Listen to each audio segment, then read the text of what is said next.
Oh, who do it better? I done leveled up. I'm on a new level. Everything I touch turn to gold.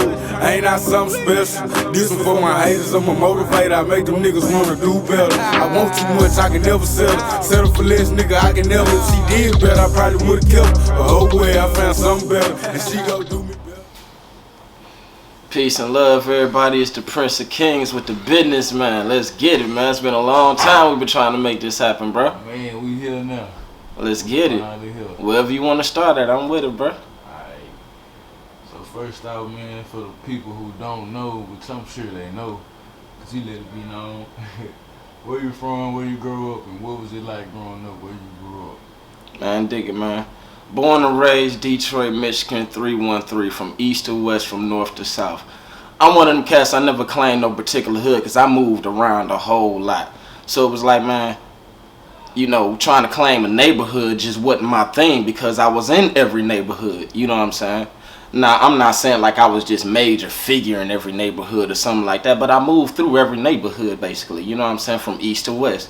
And, you know, I can name neighborhoods if you need me to: Gratiot, Puritan, Dexter, Finkel, 7 Mile, 8 Mile, you know what I'm saying? I've been there, you know what I'm saying? Grand River, all up and through Linwood. I've been all through Detroit, Southwest, I've been there, you know? But, you know, like, number one, grew up without a father. Number two, I got an older mother, so, you know what I'm saying? The moment my maturity kicked in, I was like, man, I see I'm about to take care of my moms. You know, and eventually that's what ended up happening. So I was the type of kid, man, I wanted to go to school and actually wanted to be a normal kid, but growing up in Detroit, you know what I'm saying, you just not going to have the normal childhood, especially when you ain't got a man in your life to teach you how to avoid these obstacles or maneuver through them. You know what I'm saying? So my thing was to go to school and handle business, but you know, the way things turned out is for a moment in my life, moms wasn't around, so I was in Detroit by myself. I ended up moving with my sister. Okay, so I'm living with my sister, and from that point on, that's when I got introduced to the street life of Detroit for real, because I was always like fighting in school and in the back alleys fighting, sticks and rocks, like, you know what I'm saying, getting into it all the time, little shit like that, man. But when I got moved to my sister on that deep grass shit, you know, that's when shit got deep, you know what I'm saying?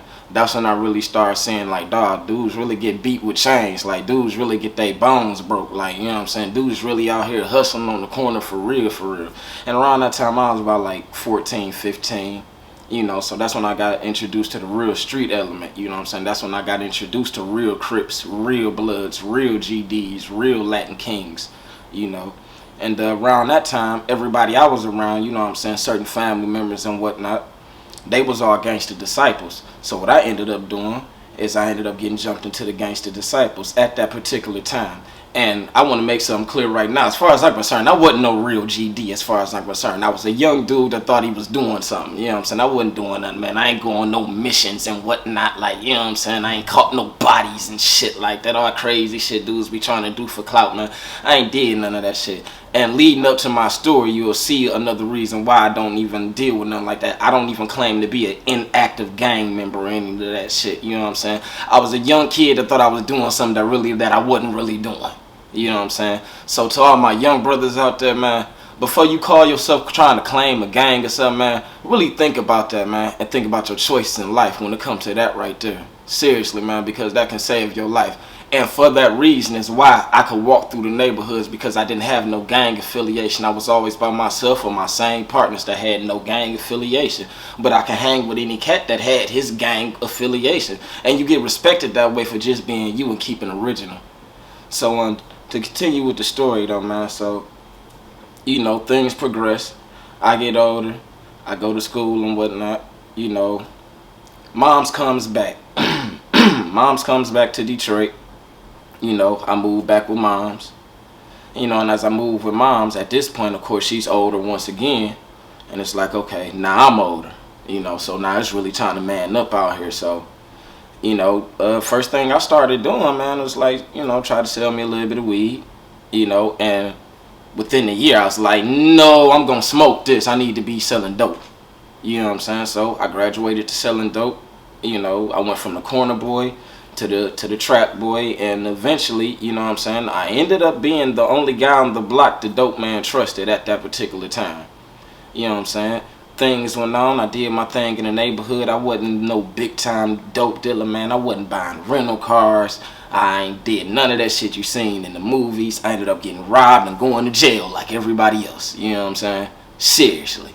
You know, I didn't like, that's nothing I glorify. I'm the only dude I know rapping. I don't even rap about selling dope. You know what I'm saying, bro? Like, I don't like to mention that shit because I looked up to dudes as far as the dope game concerned, like Frank Lucas and Bumpy Johnson and, you know what I'm saying, Pee Wee Kirkland and whatnot. Like, you know what I'm saying, these dudes making millions of dollars a day and whatnot, like in real life. Like, that shit wasn't happening no more. Big Meech was the last guy to do that. The BMF will be the last guys to do that. You know what I'm saying? If that would happen again, it would surprise the hell out of me. I do not see anybody else doing that again. At least nobody with a mindset like mine. You never know. But, you know, so anyway, as my mind started shifting and whatnot, you know, I'm out here hustling, trying to help my moms and whatnot, and I'm successfully helping my moms. Not only am I helping my moms, you know what I'm saying, I had a younger niece, she moved in, started helping to take care of her, you know what I'm saying, making sure food on the table, making sure bills is help getting paid, you know what I'm saying, and taking care of my moms, you know. So as time goes on, actually in the middle of all this, actually to be honest, in the middle of all this, because before I even got to that level of being able to actually be a little financially stable, to actually be able to do that right there, you know, I was still on the point of trying to break that glass ceiling to be able to get to that level. So in the middle of all that, at this point, I'm still a so-called GD. And once again, I wasn't no damn GD as far as I'm concerned, man. I wasn't really no gang members as far as I'm concerned, because I didn't do anything that gang members are really supposed to do to, you know what I'm saying, get their blessings and their stripes and whatnot. And I respect everybody's culture, you know what I'm saying. At the same time, I'm glad that I didn't take that route, you know. But and I'm gonna tell you what changed my mind completely. So at 20 years old, I was walking to the gas station. I'm looking to get me a bag of bud, man. And what happens is I see these two individuals, man. They got dreadlocks and they in there talking real intelligent. You know, I got my partner with me. You know, we chilling. We just trying to find some bud. But at the same time, I've always been the type of dude to keep my ear open for knowledge, you know. So I'm listening. You know, I touch my partner like, man, them cats over there talking about some shit, ain't they? You know, so what ended up happening is I go up to him. He said something about he spelled God, right? But he spelled it God Ciphered Divine, right? So I went up to him, I asked him, hey man, you a GD? You know what I'm saying? I'm still a young punk. At 20 years old, I'm still a young punk as far as I'm concerned. You know what I'm saying? You know what I'm saying? Brother cut into him like, man, I'm not no goddamn GD, man. I'm God Ciphered Divine, man. I'm God. So I say God. So, you know what I'm saying? He got the building with me. You know what I'm saying? I'm asking him questions. He enlightened me on some few things. And then he was like, look, brother, I'm going to sell you a bag of my bud that I got. You know what I'm saying? If you want to further your knowledge in what we teaching, man, all you got to do is come see us. He gave me the address to the house because it wasn't no, like, great building or anything like that. You know what I'm saying? There's a bunch of brothers getting together teaching, you know. So I went. And what I come find out is what I'm dealing with is the Nation of Gods and Earths. And what the Nation of Gods and Earths is we are what we call the 5%.